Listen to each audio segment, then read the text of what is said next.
E2 visa. That is the conversation we're going to have today on why franchise. Hi there. I'm Julie Turner with Paragon Franchise Consulting, and I am super pumped to have this amazing guest. She promised she'd come back, and she's back. And I apologize for our last video. That was totally my fault. Tried to do something special in the car. Didn't work out super well. So Mary Lynn Tedesco is an immigration lawyer, and she is here to enlighten us a little bit about the E2 visa and probably some immigration in general. If you are watching this right now and you have questions, concerns, or cries of outrage, please don't hesitate to put it in the comments or reach out at paragonfranchiseconsulting.com and we will put those questions to Mary Lynn. So thank you so much, Mary Lynn, for being here with us today. Thank you so much for having me, Julie. It's a pleasure to be back. As I said, I'm super excited. This is like a topic that I love, and I didn't even know that this existed. I've probably known for about a year now, but I had no idea that this E2 visa existed. I have wanted to move to the States, I'm Canadian, for a very long time, and I didn't know that we actually had this option. So maybe let's start with, how long has this option been around? Is this something that I've just been remiss, or is it new? So the E2 visa has been around so long as the United States has engaged in international treaties. Now, each country is a little bit different. Some countries have had treaties with the United States since the 1800s, some since the 1900s. Not so many more recently, but there are quite a number of countries that are beneficiaries of this type of visa and a treaty, in addition to Canada. Everything from Albania, Armenia, down to Paraguay, the Philippines. There's countries all over the world that potentially have treaties with the United States, and all of those treaties have been established at different points in time throughout history.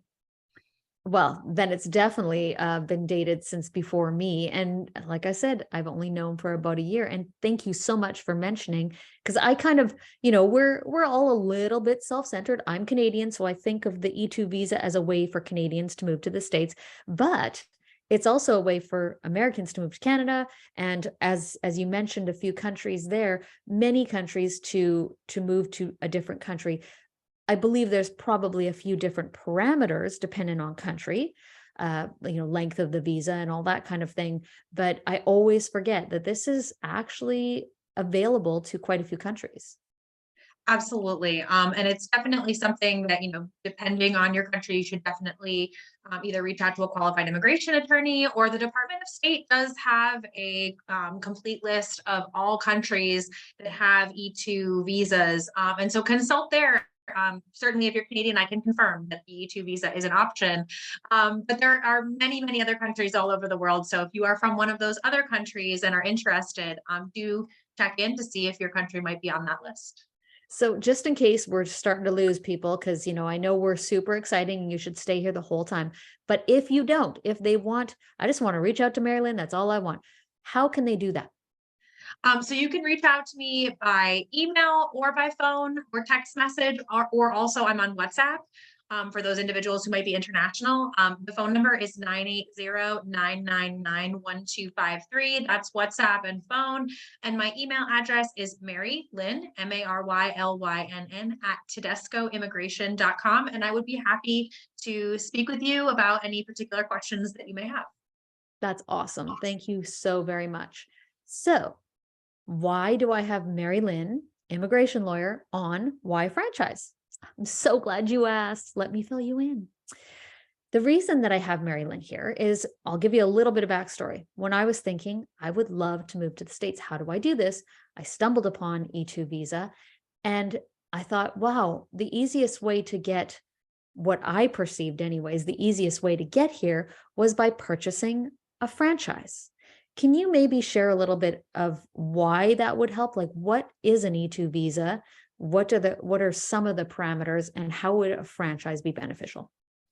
Sure. So the basics of an E2 visa are that you must be a national of one of those countries that we talked about with the Treaty or of Commerce or Navigation, it's called. You must have invested or be actively in the process of investing what's considered a substantial amount of capital in a bona fide enterprise in the United States. and be seeking to enter the United States to develop and direct the investment of that enterprise. That's usually documented by showing at least a 50% ownership of the enterprise, as well as operational control over that company. Now, why a franchise then is the question. And we need to demonstrate, and as attorneys, this is always very important, that your capital is considered substantial in the business. We are looking at not just the actual amount that you're putting in, but is this a business that's going to be able to sustain more than the investor and his or her family? So are there employees that are going to be sustained? Are there other individuals that will be benefited in the community? And the best way to document that is with a business plan. Now, if you have a franchise, you are going to be able to get a business plan right away because that business model already exists somewhere else. You're just replicating that. Same thing if you're looking for, a place to be, a place to rent, to be able to demonstrate that this investment and that this business is going to have a likelihood of success. Immigration is going to be able to see that a franchise already has a track record that's available in other either locations or different places. I love that. And so if you guys are thinking about, moving to another country, how long do they get to stay in that country if they open the business? Do they get to stay indefinitely? Are they then a citizen, or how does that work? So an E2 visitor is allotted a maximum initial stay of 2 years. As any non-immigrant visa, you must demonstrate that you do have an intent to return home. However, so long as your business exists and so long as you are still directing that operational control or demonstrating that, you can continue to renew your E2 visa in perpetuity.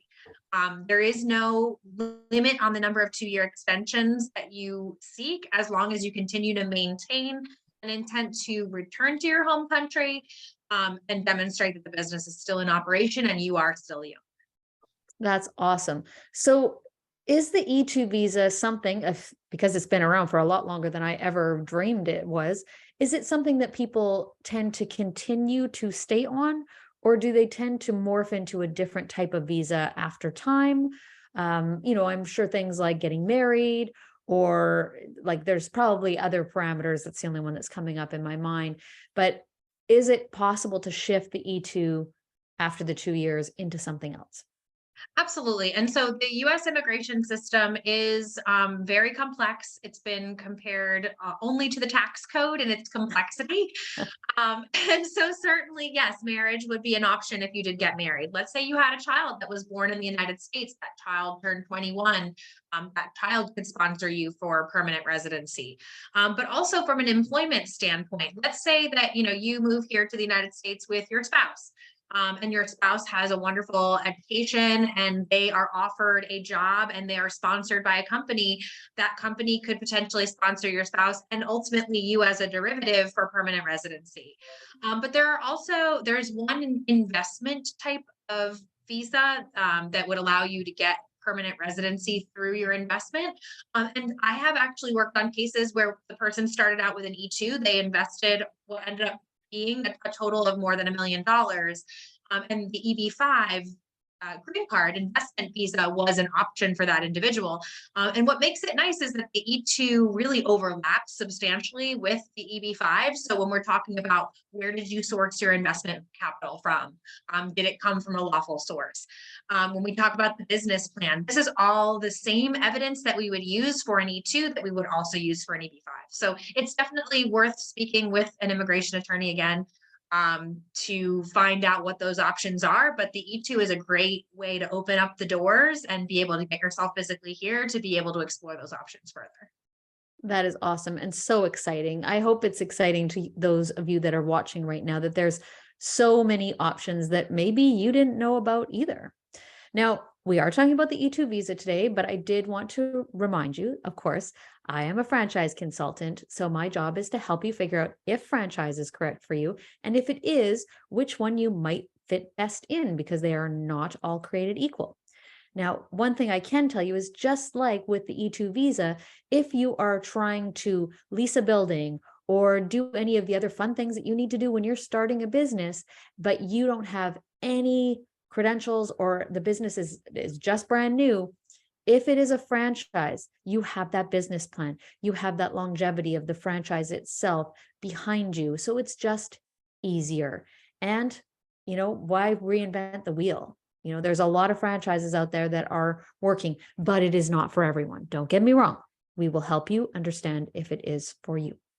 So, And Mary Lynn, on that note, Julie, actually, you brought up a really good point, which is that some people have absolutely no business experience and still might be interested in the E2.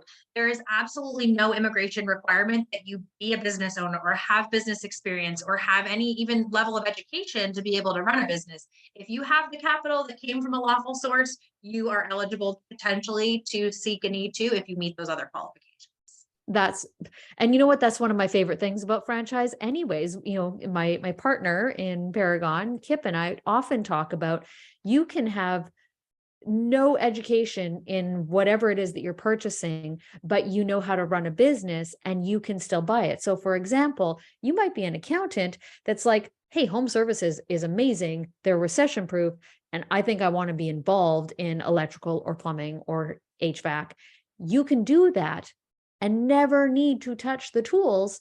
You hire people to do that. So it's actually brilliant that you can own a business that you have no understanding of. Really, the franchise trains you. However, you do need certain qualifications other than financial for the franchisor to even be interested in training you. And it's not, I have the money, I can pay to play.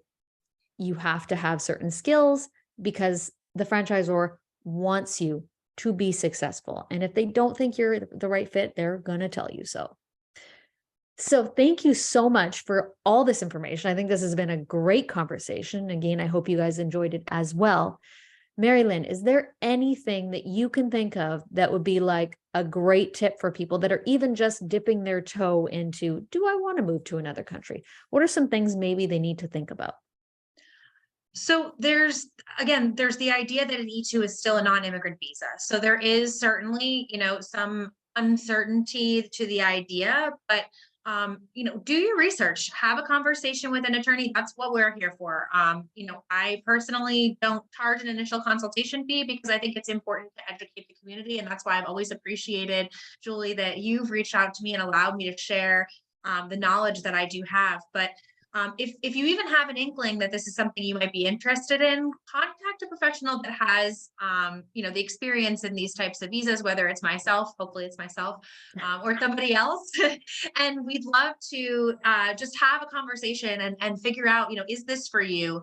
Do you have the ability to, potentially reach that E2?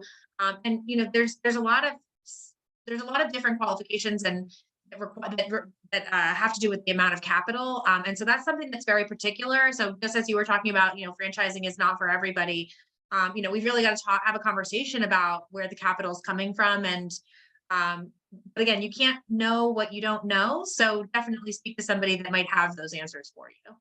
That is awesome. Thank you so much for your time again today, Mary Lynn.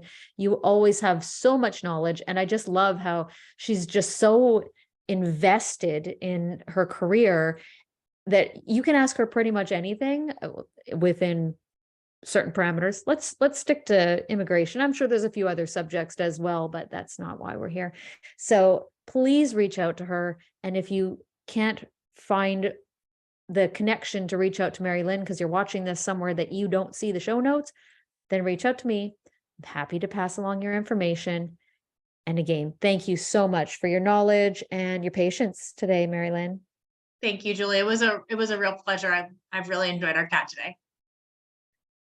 Thank you so much. Reach out anytime.